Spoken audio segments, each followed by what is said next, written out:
17 billion shillings worth of diesel then in the seas. It was 2 cabinet secretaries who came out to state that the oil belonged to Galana Energies. Galana has hired the government. Over this same weekend, however, Busia Senator Honorable Kio Mtata tabled evidence of the government withdrawing 42,965,290,402 shillings from the consolidated fund without the authority of Parliament and spending it on what it called subsidies to private financial enterprises. The senator tabled evidence that in June 2023, at the closure of the financial year 2022-2023, the National Treasury withdrew 17,222,718,630 shillings to subsidize private financial enterprises. He was able to establish a link between the Kenya shilling 17 billion, which was unconstitutionally withdrawn from the consolidated fund in June 2023 to subsidize unnamed private financial enterprises, and the 17 billion shillings contested oil shipment between Mrs. Njeri and the 2 cabinet secretaries. I concur with Senator's suspicion that Njeri is the private financial enterprises funded by the Kenya shillings 17 billion illegally from the consolidated fund and received by the Ministry of Petroleum and Mining.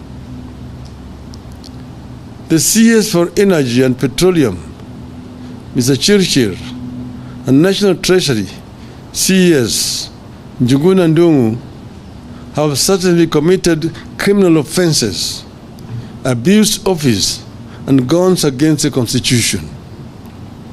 They stole money from the consolidated fund in addition to spending money way above what Parliament approved. They must not only resign, they must also be prosecuted. I want to speak today both to the cartels and the executive, who it appears are joined at the hip. The oil firms, the National Assembly majority leadership, and the CS David Chirchir have talked of there being a G2G memorandum of understanding in this oil deal. Once again, I am asking that the documents be shared with the public. This must be document signed by a representative of the government of the Kingdom of Saudi Arabia and the United Arab Emirates and the Republic of Kenya, not that of the Ministry of Energy and Petroleum and ADNOC Global Trading Limited or Emirates National Oil Company.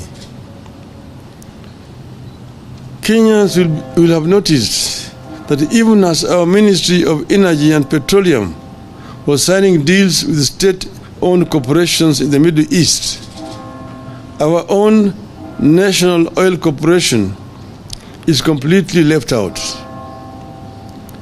NOC has a legal mandate to participate in all aspects of the petroleum industry and is only owned by the government of Kenya through a joint ownership by the ministry responsible for the petroleum function. How does Chirchir explain the exclusion of this corporation in favor of private shady firms? If he was signing, he should have signed with the minister. His equivalent on the other side. But those companies are the ones which will sign with the NOC, not the minister. We also know that for a ship to leave one port for another, loaded with goods, it has to get a letter from the Ministry of Energy and Petroleum indicating that the ship is authorized to carry and offload the cargo in Kenya. Who cleared the Njeri ship to travel to Kenya? How did it offload? Over the weekend, we were told that the deal has resulted in so-called structured sourcing of the dollar. If that is the case, why has the exchange rate not improved? How come it has not lowered the cost of oil? What benefits have the so-called structured sourcing of the dollar brought to wananchi? We are being told that since the deal, you have stopped paying for oil in dollars. We believe that Kenyans don't care whether oil is paid for in dollars, shillings, or rupee. They care about the cost of oil. Nonetheless, we are challenging the government to share with Kenyans evidence of payment of oil in Kenya shillings. Show us documents indicating when the payment was made in Kenya shillings, the bank accounts, and the recipients of the payment. This regime has told Kenyans so many fictitious stories that only documentary evidence will help the country separate fact from fiction. The oil companies and the Ministry of Energy and Petroleum have claimed that it is easy to verify that corporate tax is being paid by the oil companies. We agree that this shouldn't be a difficult task. So we are asking these firms to table the evidence of meeting the corporate tax obligations. Don't tell us, show us. We hope the Kenya Revenue Authority is listening to our demand for evidence of corporate tax compliance by Oryx, Galana, and Gulf oil companies. The Ministry of Energy and Petroleum must also table the supplier purchase agreement in this deal. If the deal was to benefit Kenyans, its details should not be hidden from them. In subsequent comments on this matter since last Thursday, I have questioned why the Director General of the Energy and Petroleum Regulatory Authority, Mr. Daniel Kiptoo, could go to the Middle East, participate in the oil negotiation, and then come back to Nairobi to regulate the prices. How can EPRA be a player and a referee at the same time? Where is the ethics and professionalism in this? How can this be in compliance with the Public Officer Ethics Act? We are still waiting for answers. When Kenya signed this deal, we had the regional markets, especially that of Uganda, in mind. The Gulf nations of Saudi Arabia and the United Arab Emirates were definitely aware that we import for the region. This in itself makes it impossible that we could have had a G2G. Whatever the case, we want to know what happens to the oil we intended for Uganda and onward markets. Are we going to be stuck with and forced to buy it at the old high prices while costs are falling elsewhere? Is that the reason Tanzania's has gone down while ours stay unchanged? Are we stuck with old prices because the negotiators already locked the prices and the oil is coming in the quantities that was agreed on in March? So many things still do not make sense, despite the massive space bought by the oil companies to explain themselves and the effort of the government to fool and confuse Kenyans. In light of this development, I am today calling on some 3 specific institutions that are paid by the Kenyan taxpayer to exercise their mandate and get to the bottom of this saga as follows. First, the Energy and Petroleum Regulatory Authority. This is an institution under the chairmanship of a distinguished scholar, Honorable Justice Professor Jackton B. Ojwang, has the primary duty to protect the people of Kenya from predatory practices. Indeed, it is given protection in the course of its work through a legally mandated independence. Section 9(3) of the Energy Act says, except as otherwise provided in this Act, the authority shall be independent in the performance of its functions, exercise of its powers, and shall not be subjected to the direction or control of any person or authority. Under the Ruto regime, EPRA has been reduced to being a price fixer and to enable predators in the government to exploit Kenyans by overcharging them for petroleum products. Section 10 of the Energy Act gives the authority the duty, among others, to monitor in consultation with the competition authority conditions of contractors' operations and their trade practices, investigate complaints or disputes arising from the petroleum operations, ensure enforcement and compliance with the national values and principles, protect consumer, investor, and other stakeholder interests. The challenge is now on its chairman to rise up to the true mandate of the authority and investigate the following. 1. Violation of consumer rights under the Bill of Rights in the G2G arrangement. 2. Transparency of fuel contracts signed by all parties in the alleged G2G arrangement. 3. Criminal collusion through price fixing and other corrupt trade practices in the G2G arrangement. 4. The controversy surrounding the dispute between Galana Energies Limited and Anjeri Njoroge. The second institution we are challenging is the Office of the Auditor General. Since her appointment, the Auditor General, CPA Nancy Gathungu, has displayed courage in her approach to duty. We are calling upon her to execute her mandate in this matter and to investigate the following.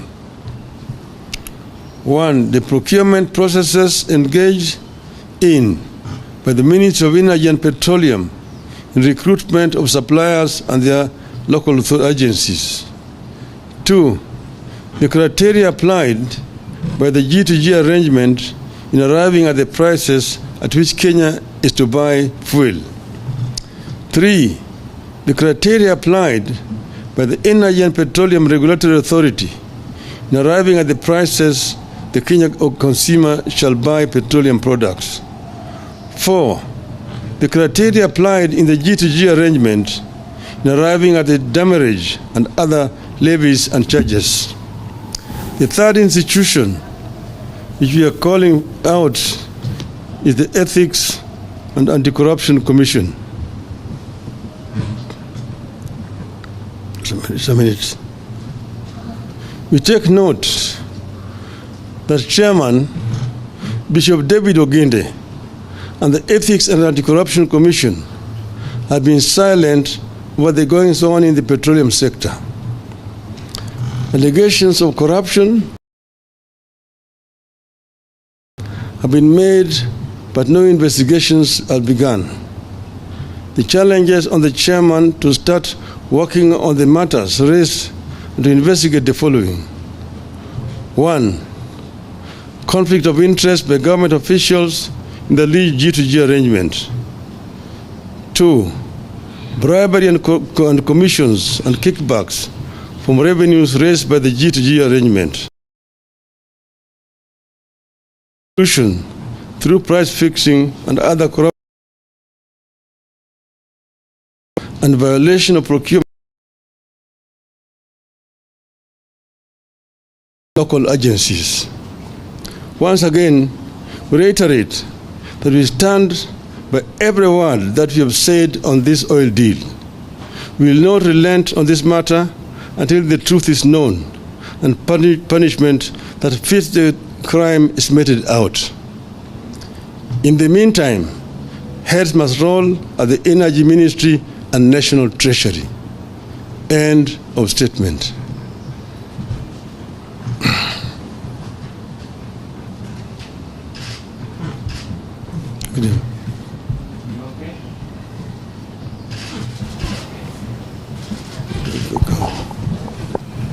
We can leave it there.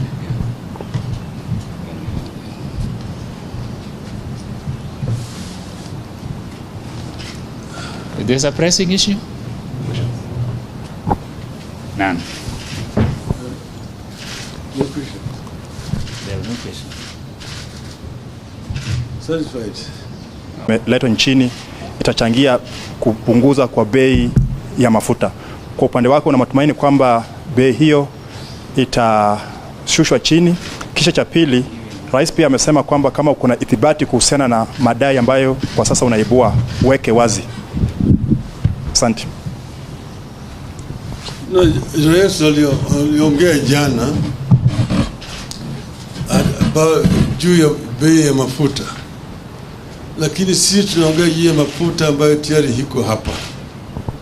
Yeye mwenyewe anajua ati matangi zimejaa na mafuta kwa sababu Uganda imekataa kuchukua hiyo mafuta kwa sababu bei yake iko juu.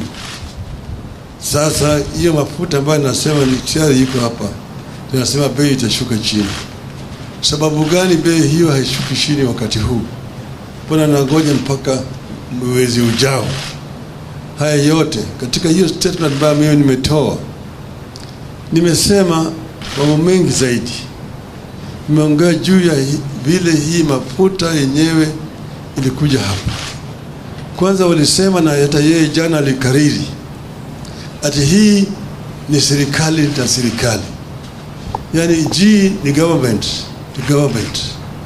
Lakini ile makaratasi ambayo nasema ziko hata mbele ya bunge ni karatasi ambayo zimewekwa sahihi na bwana Chirchir kwa upande hii, lakini ngambo ile hakuna waziri upande ile ambaye ameweka sahihi. Hiyo sio G2G. G2G must be government to government. Tumesema yeye ameweka sahihi na makampuni pale.